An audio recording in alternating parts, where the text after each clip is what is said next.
Good evening and welcome to Foxborough's Conservation Commission meeting of December 15th, 2025 in the Gala Meeting Room, Town Hall.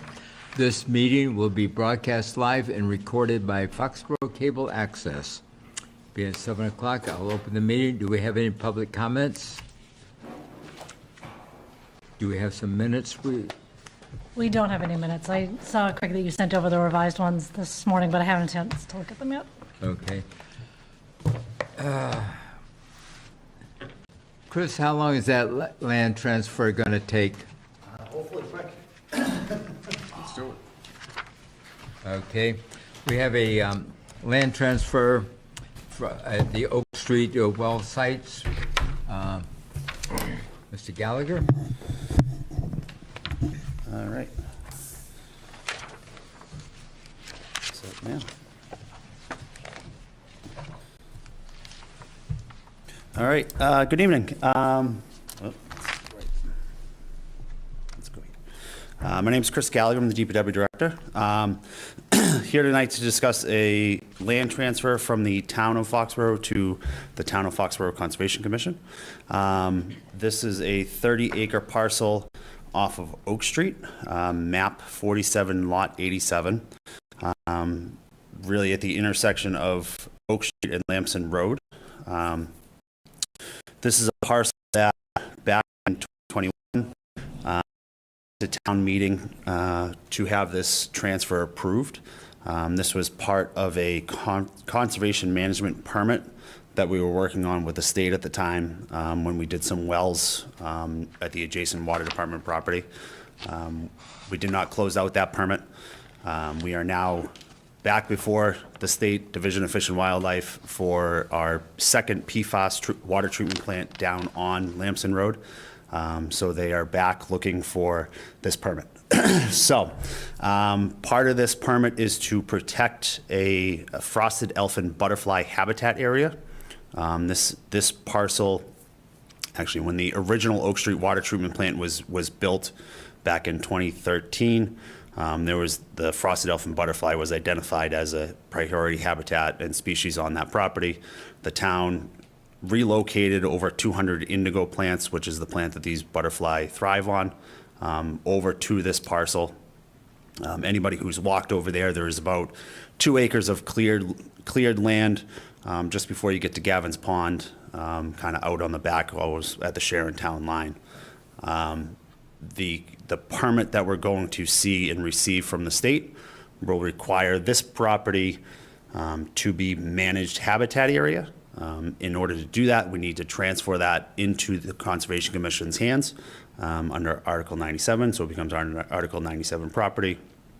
The permit will specify 13.4 acres of managed habitat area on this 30-acre parcel.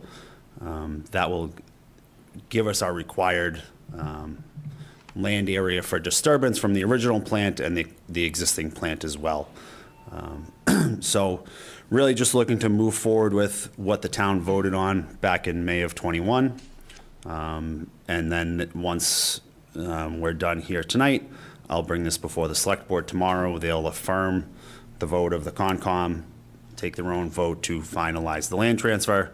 The deed you should have, but the deed does state, kind of highlights specifically that the land is to be restricted by the Division of Fish and Wildlife to remain undeveloped and protected as habitat for the listed species of the frosted elfin butterfly. Any future work on the property would then need their approval.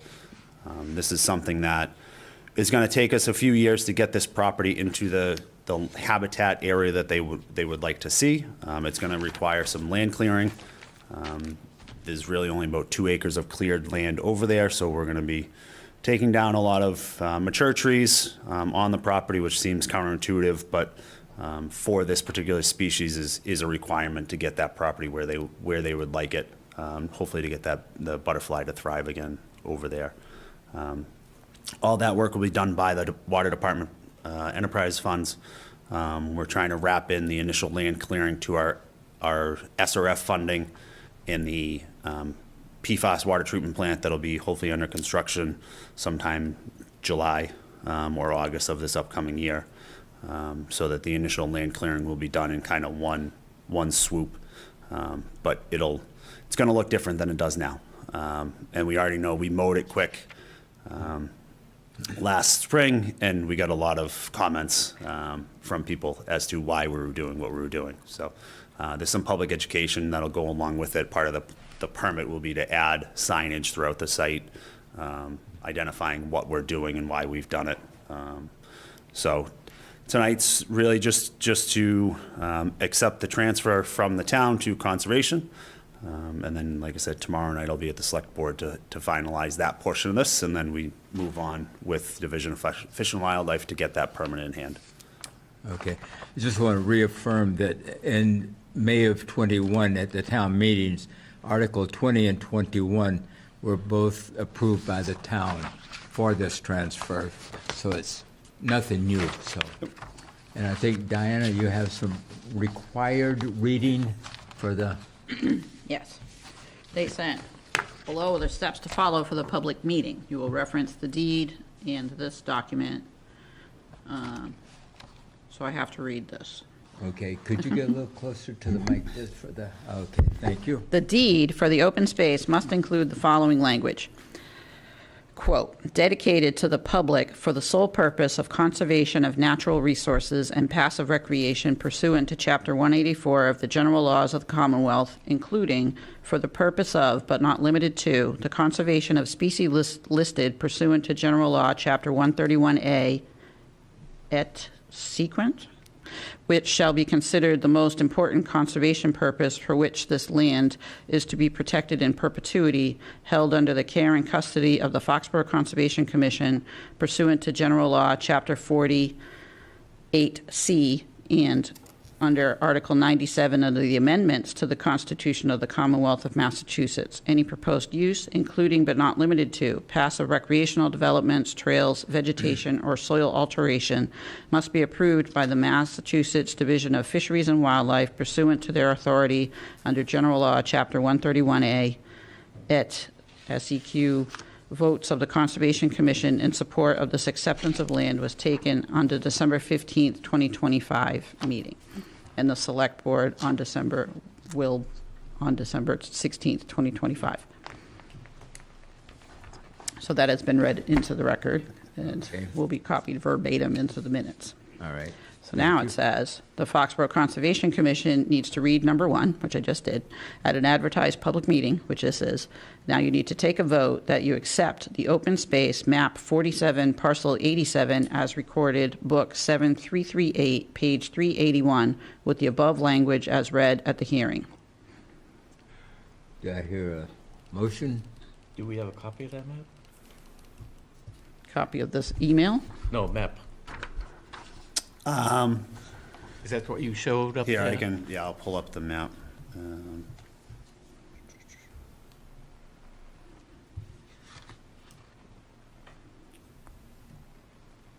Get out of the way.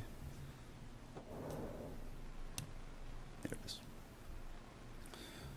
So here's this is actually an A&R plan that we did, brought before Planning Board last Thursday. So this 30-acre map 47 parcel 87 is the piece of property that we're discussing.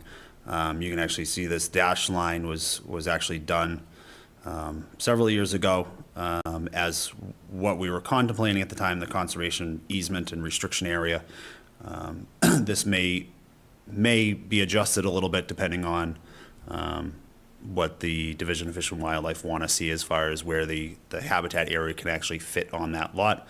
It has some restrictions. You can't put it on a hillside, so it's got to be fairly level ground. We're trying to stay away from the buffer zone for Gavin's Pond, as well as give the people on Atherton Road, Austin Lane, a little bit of buffer, maintain some of that buffer to where this new cleared area is going to be. You get the biggest pushback from that area because they use that woods a lot, so. Sure, yep. Now, does the access road go through that area too? The Habitat area? So there is, off of Lamson Road, do I have the aerial?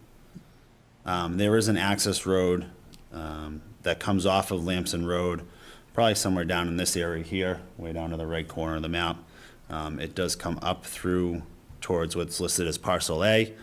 That open area kind of straddles Parcel A and this map, 47 Parcel 87 here. That's where the existing indigo plants are that we'll maintain, and then we have to build off that approximately 2 acres from there.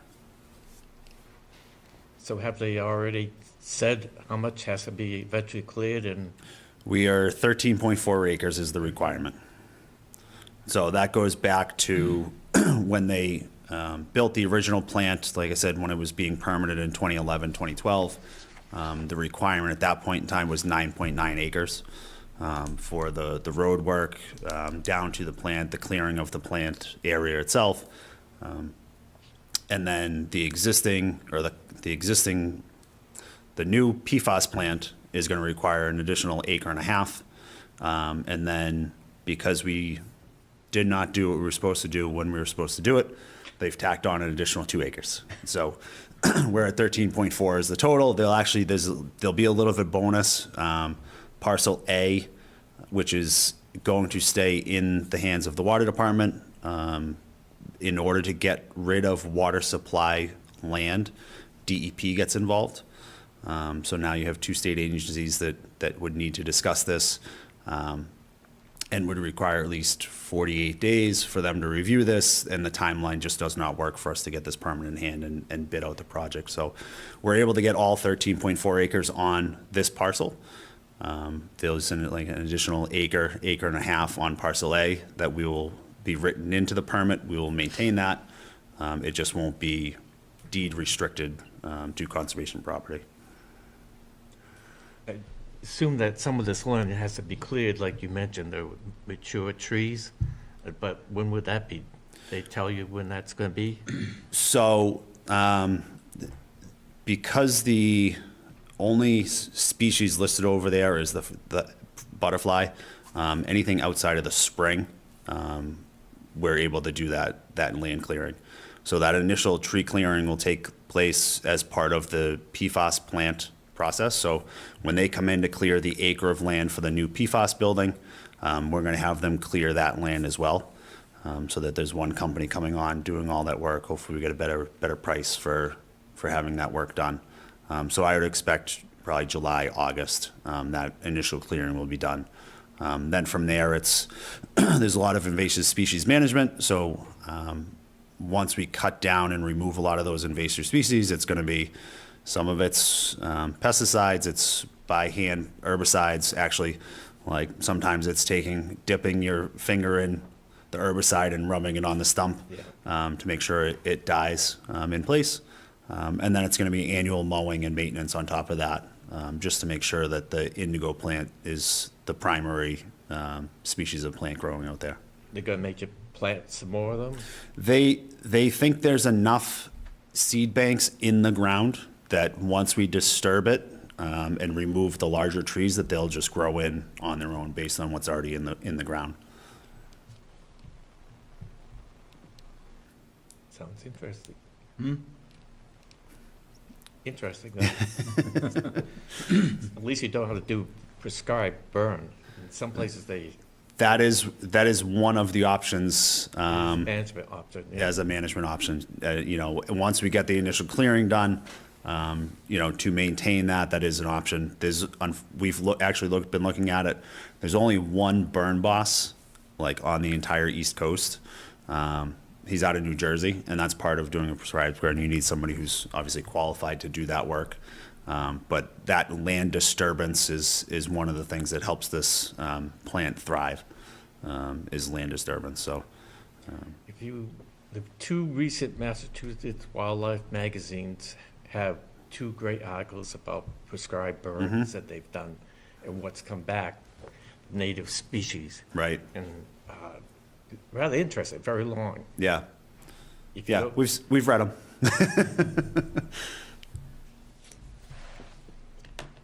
Anything else? You want me to read this again? No, I don't think you have to. Okay. Okay. Someone want to move that motion? I'll make a motion to affirm the map. Is that the right wording? You need to take a vote that you accept the open space map 47, parcel 87, as recorded in book 7338, page 381, with all the above language that I had read before. I make a motion to accept the map. Second? Discussion? All in favor? Aye. Opposed? None? And do you have a second one, or is that it? Okay. No, then you need to sign this, and then Chris is going to take this to the select board tomorrow. Tomorrow, And they reaffirm the vote, and then all of their signatures get notarized, but these ones do not. It didn't attach any, Last so I'm time assuming they're it was- not. I had to have my signature notarized. There's nothing. For something else. I mean, if they find it afterwards, I guess we'll have you come back and notarize it, but Yeah. I'll bring it to Mr. Cutler after signatures and make sure he does what he's supposed to do with it. Okay. I know for another deed transfer, I had to have mine, everybody else's could sign, but I had to have mine Okay. notarized. yeah, you can look through it, Jim. Not It has all illegal. the, I just looked through the names quick, and it looked like all the select board members. Document, right? This is gonna go to the Norfolk Registry. Yeah.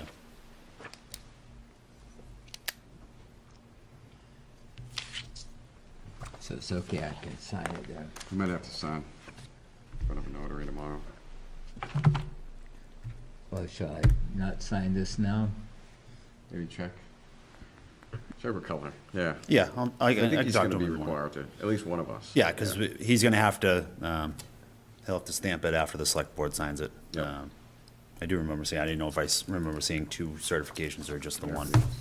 Okay, well, I will make myself available Okay. and come and see Bob. All right, I'll let you know. Thank you. No sense in, Sure, yep. thank you very much. All right, thank you. All right, thanks. Thank you.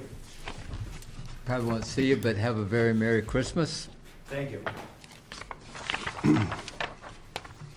It being 7:05, we have 138 Washington Street. Mr. Gray? And do we have a file number yet? I didn't see one. Okay. Checked the website earlier today. We haven't received any emails. It's listed on the state page, but there's no file number. Okay. Pursuant to Mass General Laws, Chapter 131, Section 40, Wetlands Protection Act, and Foxborough's Wetlands Protection Bylaw, Chapter 267, the Conservation Commission will open a public hearing on Monday, December 15th, 2025, at 7:05 p.m. in the Gala Meeting Room, Foxborough, Mass., Town Hall, 40 South Street, or via Zoom on a notice of intent filed by Bay Colony Group, Inc., for the construction of 9 buildings along with associated parking, utilities, and drainage at 138 Washington Street, Assessors Map 51, Parcel 14. Portions of the proposed work lie within the buffer zone to a bordering vegetated wetland. Application is available for public inspection in the Conservation Office at Town Hall. This notice can also be found on the Massachusetts Newspapers Publishers Association website. Good evening, Mr. Chairman and members of the commission. For the record, my name is Cameron Gray, and I'm here tonight on behalf of the client to discuss notice of intent for a project at 138 Washington Street. If I could share my screen, I'll put up the rendering that I just handed out.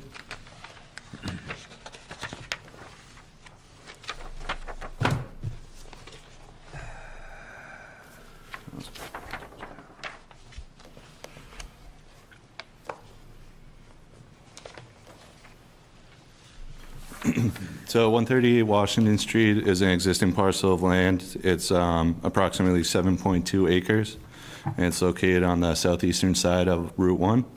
And it's located behind 140 Washington Street, which is that long skinny building here, and 1000 Washington Street. So this parcel was created by subdividing 1000 Washington Street into 2 lots.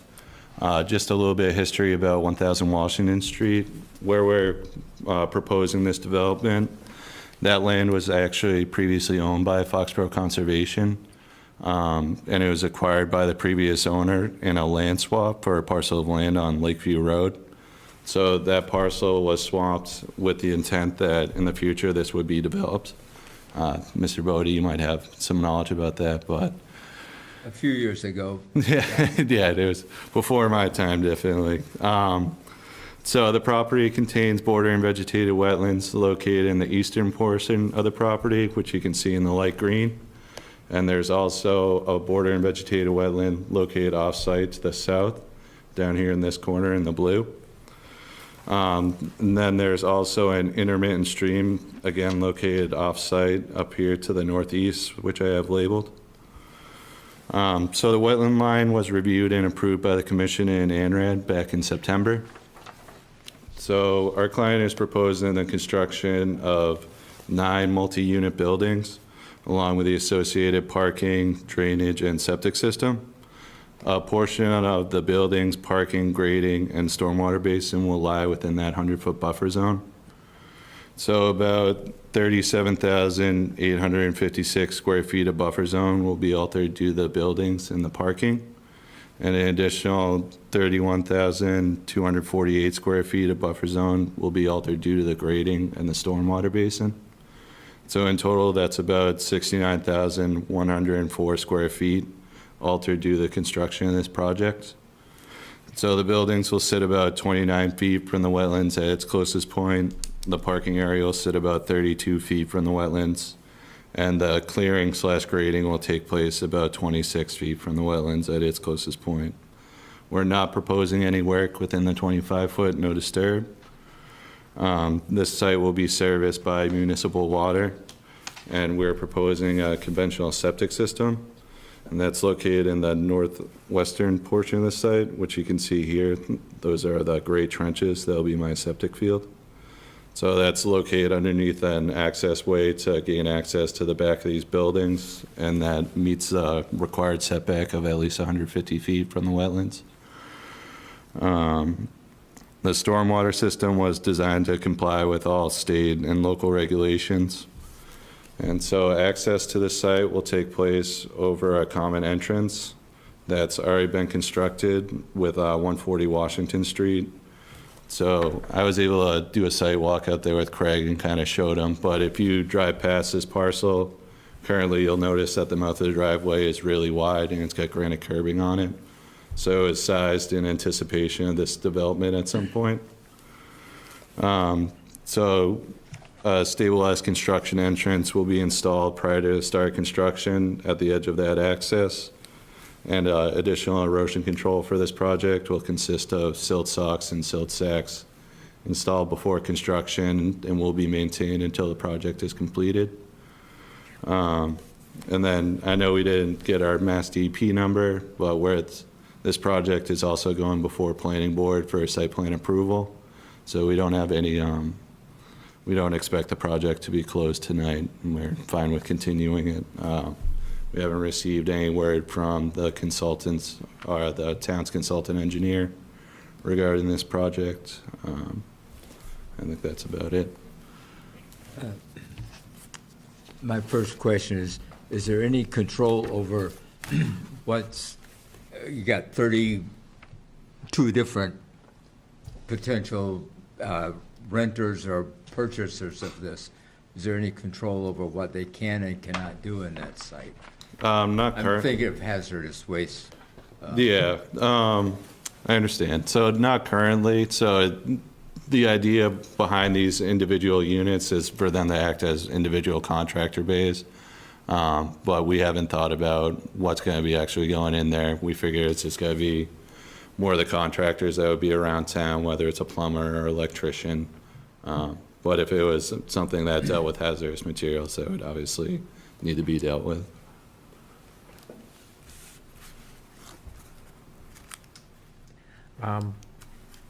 What is the blue dash line supposed to represent that goes through part of Unit 18 and next to 29?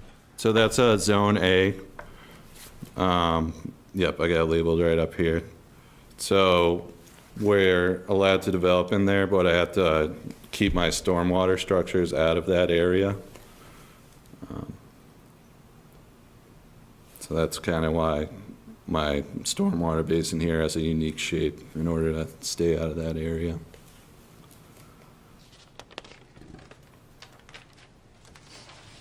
So there's a pretty significant grade change. I think it's about 10 feet that you're going to lift it up in the southern portion of the lot, where Unit 26 is sort of right up to that 25-foot buffer. It's going to be an extra 10 feet up. I'm curious how you can build it so close without disturbing beyond. I don't know if that's 4 feet you mentioned, or. Oh, okay, yep, I see where you're talking. Yeah, so I graded these down in this area since we're so close to the buffer zone here. So when they construct these buildings, essentially the foundation is going to be acting as a retaining wall. So they're going to have to build up from that point. Great. And then, so the rest of that can be built without needing machinery back there? Yeah, so I know there's a couple spots where we come really close to it, and I know we had this discussion on site, but we spec usually those stone strong walls, which can be constructed with a pretty small footprint. They only need to go beyond about 9 inches, I think, from the face of the wall. So it allows them to construct it in a trench. And then in terms of the foundation, that would have to be something that they keep in mind. Again, they can't do a footing going beyond. They would have to come back towards the site as opposed to going towards the wetlands. Are they going to have basements, or are they all on slab? They're all slab. Are they going to have drains inside the slab? I believe if it has a garage door, we need to do some type of drainage for floor drains if a vehicle can access into there. So if that is the case, we'll end up having to put a tight tank or something like that on site. That comes back to Bob's question about what they store in it. If you get drains on the floor and they're cleaning, or anything gets spilled. Yeah, so I mean, that's a building code. So if a vehicle can access the building, we're required to have floor drains in it, and those drain to a tight tank, which it's 2 tanks inside of itself with an alarm on it. So it just needs to be maintained properly. That tank, like one tank for each unit kind of a thing, or? They would probably end up tying it together for each building. But you just got to make sure our tank is sized properly.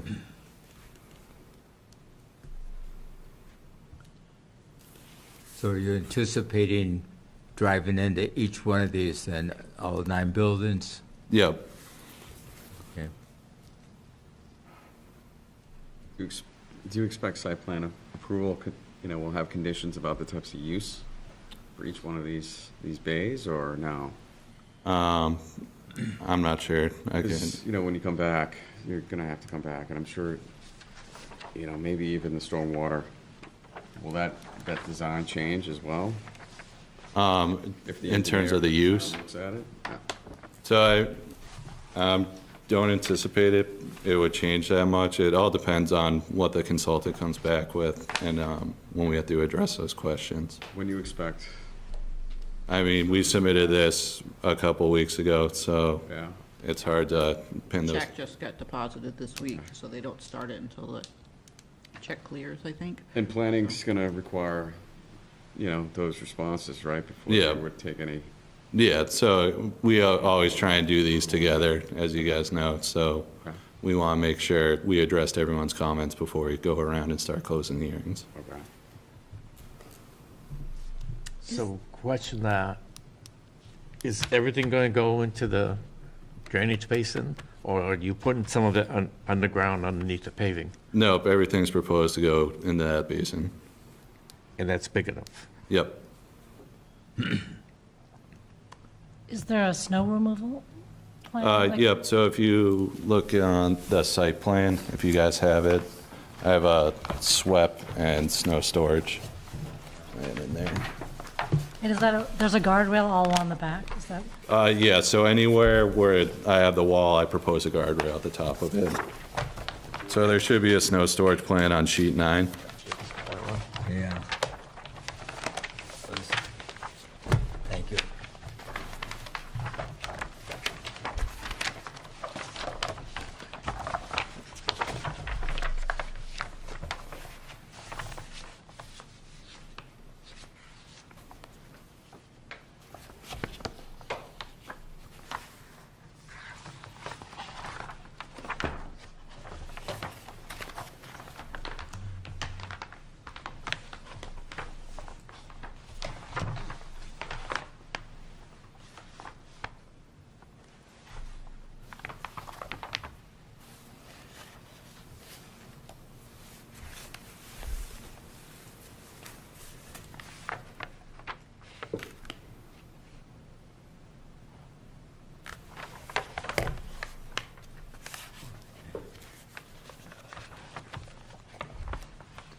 So is snow storage supposed to be in these red areas? Is that what I'm? Yes, delineating from correct. this? Or- and if it exceeds that, they'll take it off site? Is that, Yep, so I have a calculation in there.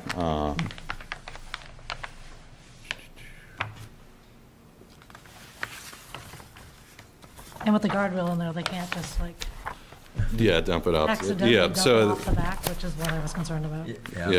yeah, so with them piling on site, all of it will drain into the on-site stormwater system. So my calculations, I anticipate they can store up to a 32-inch storm there before they have to bring it off-site.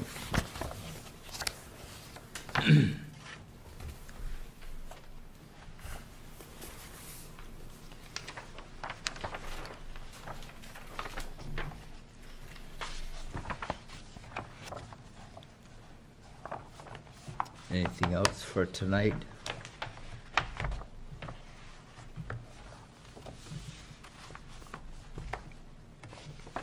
Are there plans for another site walk? Would there be an, Yeah, we can do a sidewalk, that's no problem.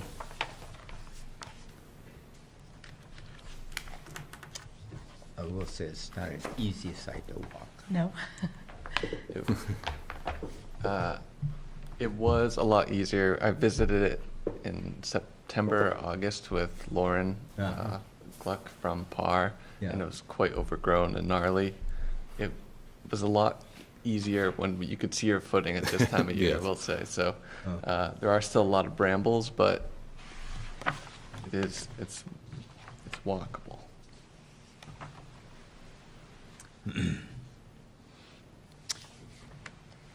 Would anyone like to do a site walk?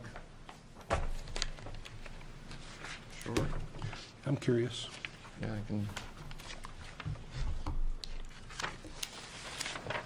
Any suggestions as a date and time?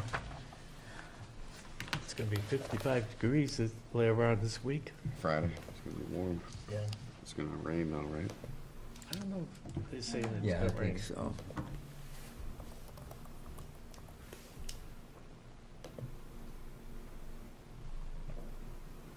I don't know, I can't actually do Friday, but if it works for you guys.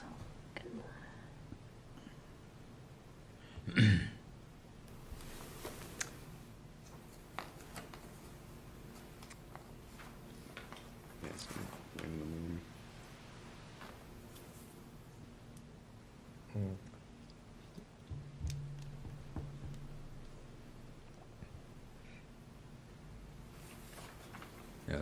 Mine shows rain most of the day on Friday, so. I could do Wednesday. Does that work at all? That would be better for me. Wednesday afternoon, I'm tied up in the morning. Afternoon should work. Let's see. Which day? Yeah, I have my own Wednesday afternoon is free. Same. You think how late in the afternoon? I don't know, what time can you make it back up? We could get there by like 2:33. You don't want to go too much later because it's going to get Yeah, it's just gonna dark. get dark. Yeah. How much time do you need? So it's pretty easy to access the site. We can go to the back parking lot of 140 Washington Street, and then it's just right to the back there. I guess it's the site, though, out by the wetlands, it would take a little bit to traverse out there, and we gotta get through all the briars. So, 3. Sure. Yeah.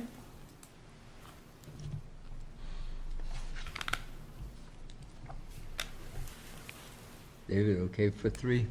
Yeah, what day? Wednesday? Wednesday?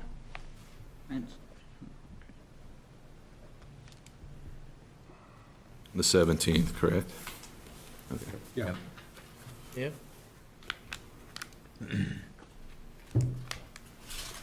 Well, it's clear skies, you got probably an hour and a half, hour, 15 minutes before you get lost.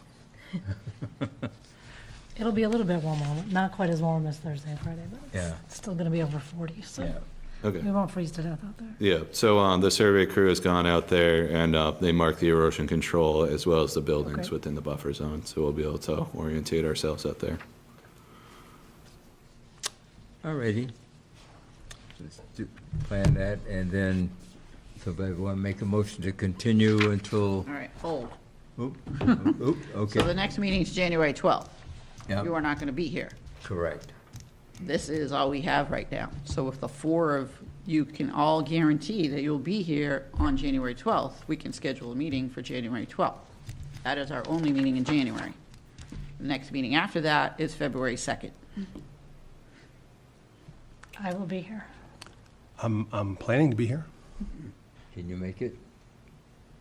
Hold on one sec. Okay.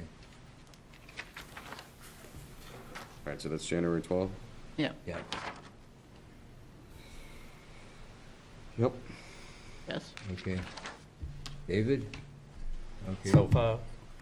So far, unless babysitting changes. All right, good. So continue till January 4th, 12th, yeah. I'm looking at something else here. So everybody want to make that motion? Make a motion to continue the meeting for plans for 138 Washington Street, number NOI to be determined, till January 12th meeting. Second? Discussion? All in favor? Aye. Opposed? Thank you, Mr. Gray. Thank you.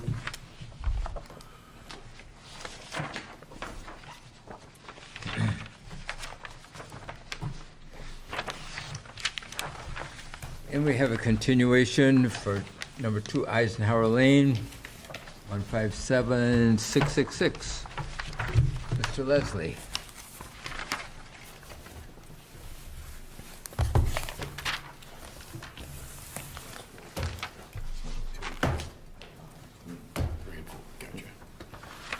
Hi, Rich Leslie with Bay Colony Group. I'm here to answer a question that was raised back during the notice of intent filing for 2 Eisenhower Lane, Lot 1. It was a commission's question regarding the fee ownership of the Ponce Reservoir. That meeting was November 3rd. On November 5th, I sent correspondence to the board that I believe you all have copies of. It's a deed that deeds the Neponset Reservoir Dam and the Neponset Reservoir itself to the town of Foxborough and was accepted by its Conservation Commission. And the 2 plans referenced in that deed. So the long and the short of it is, and I said it in my correspondence on November 5th, Part 1 of that deed deeded the dam. Part 2 of that deed granted all the property and water impounded by the construction of the Neponset Reservoir Dam, known as comprising the Neponset Reservoir. So, in fact, the town was deeded all the submerged land. And that's in Part 2 of that deed. It's very specific. So this has to do with, because they're doing a dock, proposing a dock on Lot 1, which is the same that was proposed on lots 3 and 4, which were approved. So I wrote the letter, I was asked to answer about the fee, and that's all I can tell you is that the town does own the fee in the submerged lands. That was my thought, but I know, it seems to me there are a few lots that, I think off of, over Whispering Pines, is it Whispering Pines, that development? Seemed to me some of their lots did extend into the water, if I'm not mistaken, but that was. Same thing off of Beach Street, the Inman lot. We did that 20, 30 years ago. Yeah, And the deed referenced a plan that closed out in the reservoir and stuff. yeah. You don't know how well those titles were run, if they even referenced this, or when the Ponce Reservoir Company actually obtained the fee in those lands. You know, it would be a deed to them, and they list this deed is several pages long, and it lists 28 different grants of land. If you flip it over, I'm thinking that probably in those 28 deeds over the course, Whispering Pines, Yeah, off of Beach Street, stuff like that was probably probably taken or paid. You have to pay a fee whenever you do a taking, so they have to be reimbursed. And it just doesn't get picked up. okay. But thank you for answering that question. Did you have any other comments, David? Because Well, yeah, I think- brought it up only because it shows on the assessors map that is a separate lot, right That- next to the, That there is a separate lot. right. But I know we're part of it's underwater, it appears, but they didn't show the property line as to where it ends. It's the edge of the water. And there is a separate parcel that was Right. granted. But in this case, we were asked to answer, in the Foxborough Reservoir separates them, so it is here, in this case, we're talking about the reservoir, we're not talking about that separate parcel. But did the separate lot get picked up by the town, or is it included in those? I think this is, I'm pretty sure on my plan, that there is, let me see.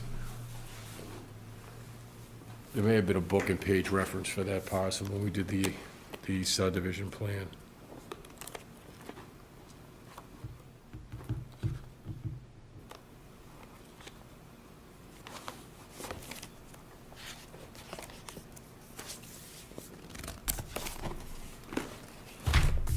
I believe that was I believe it's a separate conveyance. It has nothing, it's separate from the reservoir. Sometimes there might be restrictions on it, or if it's a donation, there might be a restriction that the person puts on it, or the town took a textile. You know how Dave went out after some of these lots Yeah, and tried to, acquire them at a real low fee. I'm not seeing it on there. Yeah, I'm not seeing it. I don't have a copy of that subdivision plan. But I do believe that that was separate from the reservoir itself, the fee in the reservoir. And we're proposing the dock would be in the submerged lands of the reservoir.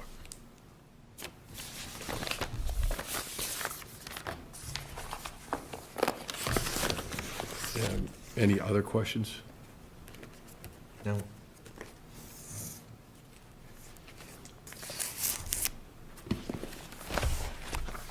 thank you for that information and your research. Thank you. Have a good night. You as well.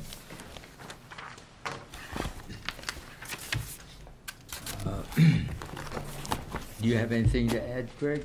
Oh, yes, you, Just that, yeah, so this dock, as part of this, is the tree. the same as. Yeah. Well, but so for this, this lot, we need to close and vote on to issue, whether or not to issue an order of conditions for Oh, this okay, project. this That was one- not Okay, completed at the last meeting. all right. Someone want to make a motion to close the hearing for 157666? I think we already closed the hearing. It was continued. Don't ask me, I wasn't here. Just Yeah. took additional We information. just took information, so. Wait, we Craig couldn't- explained it to me as you guys kind of talked about closing it, not closing it, and then Yes. this whole thing about the land underwater Yeah. came through, so I So don't think we it was did not closed. close it. So that's why I said you could proceed tonight, so. I'll make a motion to close the hearing on 2 Eisenhower Lane, DP number 157666. Do I have a second? Second? Discussion? All in favor? Aye. Opposed? None? All right. Then for So issuing. have you got the order of conditions? Yeah, he's got an order written, he just needs to add the special conditions, but you can sign the order Okay. tonight. So I want to make a motion to sign the order of conditions. This has a 5-foot wide path. Yes. Yep. Yep. The 5-foot path and the there's 2 feet buffer for limited work, but the path itself is 5 feet. Let's see if we can keep it. Do you want me to make a motion? Make a Sure. motion to sign an order of conditions for 2 Eisenhower Lane, DP number 157666. Do I hear a second? Second. Discussion? All in favor? Aye. Aye. Opposed? None? Thank you.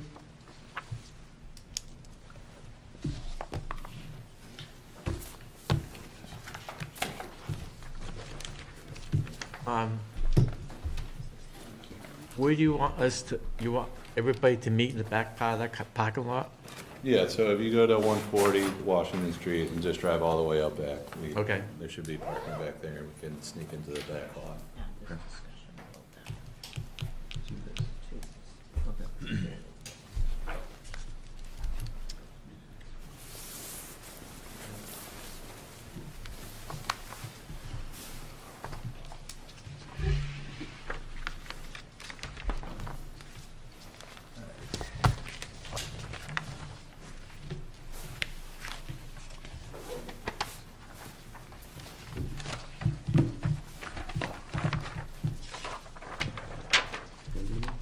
Now you want to talk about tree removal? So I have, Yep. There's a bunch of businesses in here that face up. That's good. so I was contacted by somebody looking to remove some trees from resource areas on their property that they believe are hazardous trees. And so I consulted our hazardous tree removal policy that was accepted in 2021. And we require professional arborists to identify the trees as hazardous. Specifically, a professional arborist accredited by the Tree Care Industry Association, so that's TCIA. I consulted some arborists, colleagues of mine, or yes, arborists I know. I reached out, talked to a few, and it was recommended that we, in addition to that accreditation, also accept the International Society of Arboriculture.